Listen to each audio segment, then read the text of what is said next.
মহাপ্রভু বসনটা দিয়েছে আর বাম পাশে গদাধর, রাধা ভাবে গদা, বাম পাশে গদাধর আছে, গদাধরের দিকে আর চোখে তাকিয়ে আছে। অদ্বৈত বলছে দেখেছিস মহাপ্রভুর রাধা ভাবে বিবাহ হয়ে গেছে। কম্প পুলক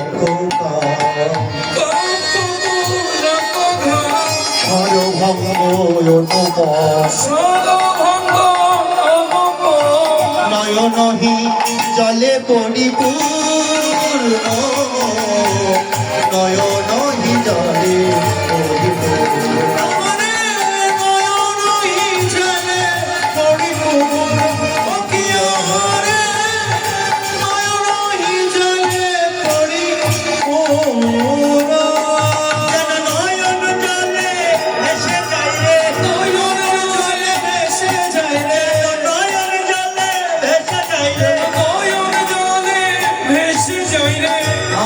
আমার গৌর হরি নয়ন জলে ভেসে যায়।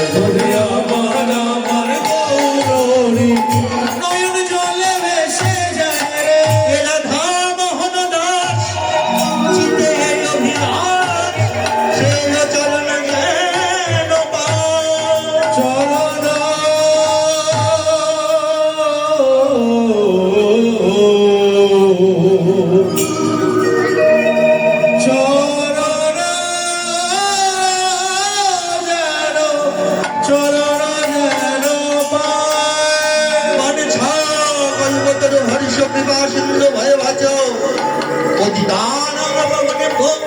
সাধুগুরু বৈষ্ণবে ভয় নম বৈষ্ণবে।